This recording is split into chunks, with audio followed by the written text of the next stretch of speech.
Hi everyone, ngayong araw na to ay hindi maganda ang panahon. Parang simula pa ito nung Friday and then kahapon, ngayon Sunday, hindi pa rin maganda talaga ang panahon. At kasabay ng hindi magandang panahon, hindi rin maganda ang dulot nito dahil lahat yata kami dito na nagkaubo sipon. Pero karong adlaw, meron na akong gustong i-share na something nakaka-inspire.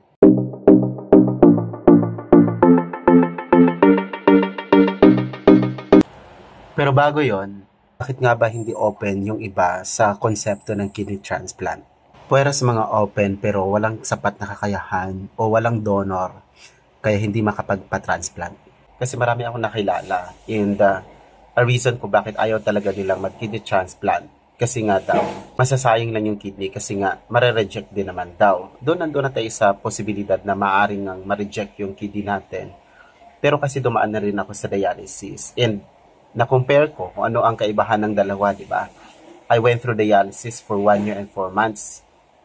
It's a peritoneal dialysis. Alam ko kung gaano kahirap. And then nung na-transplant ako, parang it's just like a renew of life. Talagang parang, alam mo yun, baby ka uli, fragile ka, and then until such time naka-recover. And in fact, di ba, open book naman yung aking buhay dito sa aking vlog. Start from nagkasakit ako, and then kung paano ako nakabangon, and paano ako nagkaroon ng sariling pamilya. And kaya nga sa vlog ko, ang purpose ko is to give inspiration to other people na meron pa palang pag-asa, meron pang chance to have a better life or quality of life.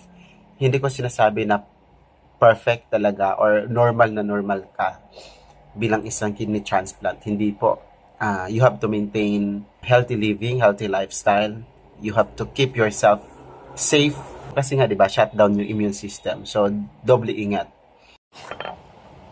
Now, nandito na tayo sa inspiring part. Ito yung gusto kong i-share sa inyo na sana makapagbukas ng isip natin.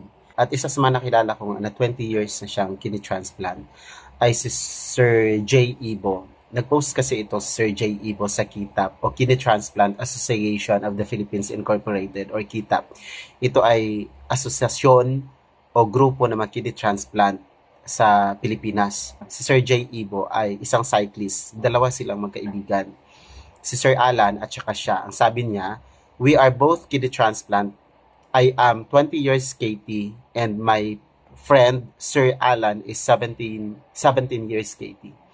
O di ba nakaka-inspire na sa kabila ng kalagayan nila bilang kidney transplant, kagaya ko rin, ay nagagawa pa rin nila yung pagiging cyclist. Kaya itong si Sir J. Ibo ay chinat ko kasi nga na-inspired ako dun sa message niya doon sa Kita page. At sinabi ko na, Sir, pwede ko bang makuha yung post mo? Gamitin ko lang sa aking video. Kasi nga, nakaka-inspire na 20 years, 17 years silang magkakaibigan na kidney transplant. And luckily pumayag naman siya. Sabi niya, sige, okay. Tapos nag-send pa nga siya ng picture na katatapos niya lang ng racing, kasama niya rito ang running, biking at saka swimming. Sa kabila ng kanyang pagiging kidney transplant ay hindi hadlang. Tuloy ang kanyang hobby like yun nga, semi-extreme activities na pwede naman pala talaga, di ba? Even sa mga kakilala ko mga kidney transplant, yun ang ano nila, hobby nila ay magbabike sila. Siguro pagpapawis. It's a form of exercise na rin at the same time. Though it's a semi-extreme activity, pero kaya naman. At doon sa post ni Sir J. Ibo, merong nag-comment doon na si Kuan, pangalan nito, Simon Dolor. Medyo ano na siya, may edad na siya. Ang sabi niya, ingat mga bro, kung malapit lang kayo, ka-jamming nyo ako, 30 years KT or 30 years kidney transplant, 63 years old na siya. Buot pa sabot, siya ay 30 years old, siya ay 33 years old noong na-transplant siya kasi 63 years old na siya karon eh. So, di ba? Siya yung evidence talaga na kapag kidney transplant tapos naalagaan lang og maayo, amping lang kanunay, umabot ng din siya dugay. Ito yung patunay na nakaka-inspire, di ba? Kasi 30 years na siya. So kami mga 5 years KT pa lang. So daghan pa kami kaunong mga bugas sa Tagalog. Ang dami pa natin kakainin bigas, mga ganung bagay.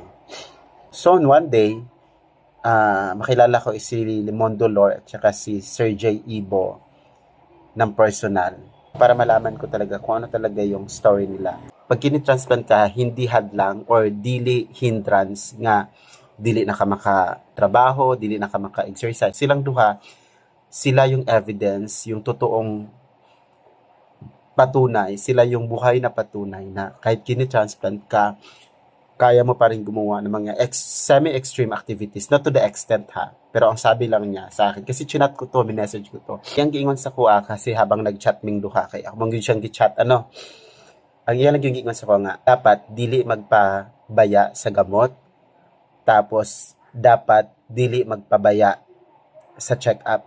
Ang bottom line nito ay gusto ko lang magbigay talaga ng inspirasyon. Dahil ako din, na-inspire din naman ako doon sa mga tao na nabanggit ko rito.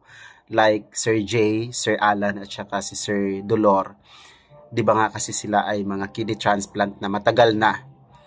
So ako, hopeful din ako na aabutin ko din yung naabot nilang mga taon, di ba? Ngayon, sa mga may problema sa bato at gustong magpa-kidney transplant, itry po ninyo. May mga paraan naman po eh.